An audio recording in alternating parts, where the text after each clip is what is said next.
There's always that one person. You message them, they see it, and nothing. You call them, no answer. You meet them later, and somehow they act normal, like nothing happened.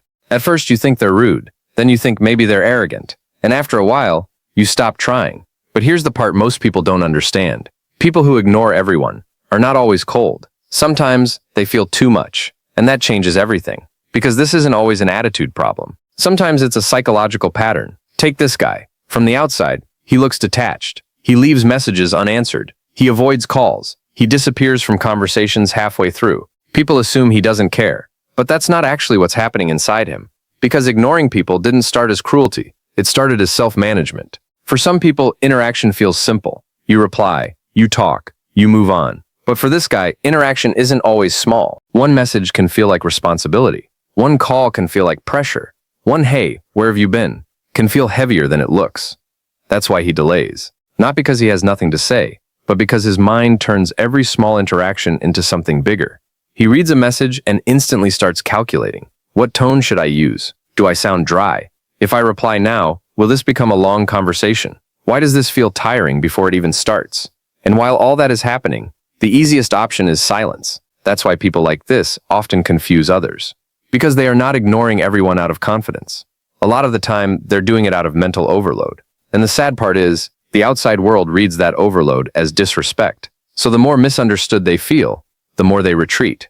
And this is where it gets deeper. Because this didn't start today. This pattern usually begins long before the unread messages and missed calls. Somewhere in the past, this guy learned that interaction is rarely just interaction. Maybe conversations used to come with criticism. Maybe expressing himself was met with judgment. Maybe being available to people always meant carrying their moods, their demands, their expectations. So his nervous system adapted. It learned to treat distance like peace. That's why now, even when nobody is openly hurting him, his mind still reacts as if connection is expensive. And that's the twist most people miss. He's not always ignoring people because he hates connection. Sometimes he ignores people because connection feels like work. That's the real psychological shift. Because once the brain starts linking people with emotional cost, avoidance stops feeling rude and starts feeling reasonable. And that's where the behavior becomes dangerous. Not dramatic, not obvious, just quietly destructive. Because it doesn't happen all at once. It starts with, "I'll reply later." Then, "I'm not in the mood right now." Then, "I'll answer when I feel better." But later keeps moving. And the longer he waits, the more awkward it becomes. Now the reply is no longer just a reply. Now it carries explanation. Now it carries guilt. Now it reminds him that he disappeared again. So instead of fixing the distance, he extends it. This is why people who ignore everyone often live inside a strange contradiction. They want connection, but avoid access. They want to be understood, but don't explain themselves. They feel lonely, but keep choosing behaviors that create more loneliness. And that contradiction slowly shapes identity. After a while, this guy stops seeing it as a habit. He starts seeing it as who he is. This is just how I am. I'm bad at replying. I'm not a people person. I'd rather be left alone. But sometimes that's not personality. Sometimes that's just an old defense that stayed too long. And this is the real aha moment. A person who ignores everyone is often not protecting peace. They're protecting themselves from what people make them feel. That line changes the whole meaning of the behavior. Because now it's not just about unread messages. It's about emotional association. If every conversation feels demanding, if every reply feels like performance, if every interaction feels like energy loss, then ignoring starts to feel like relief.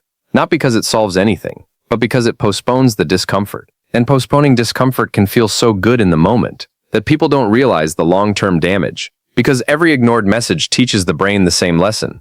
Avoid now, deal later. But later rarely comes clean. It comes with more guilt, more distance, more misunderstanding. And eventually people stop reaching out. Not because they stopped caring, but because they got tired of knocking on a closed door. That's when the person who ignores everyone enters the most painful phase. Now they finally have the space they wanted. But it doesn't feel peaceful. It feels empty. Because isolation and peace are not the same thing. That's another truth people realize too late. You can remove pressure and still lose connection. You can avoid discomfort and still create pain. You can protect your energy and still end up alone. That's why this behavior is so deceptive. In the short term, it feels like control. In the long term, it often becomes a trap. And no, the answer isn't forcing yourself to become extremely social. The answer is smaller than that. It's learning to break the meaning your mind has attached to people. To stop seeing every message as a burden, every call as intrusion, every interaction as emotional labor. Because not every person is asking for your soul. Sometimes they're just asking for your presence. That's what this guy has to learn. Not everyone is pressure. Not every reply is a performance. Not every interaction will drain you. And once you start seeing that, communication becomes lighter. Not instantly, not perfectly, but enough to change the pattern. Maybe it starts with one reply instead of disappearing for 3 days. Maybe it starts with honesty. Sorry, I go quiet sometimes. Maybe it starts with choosing connection before the silence becomes too big.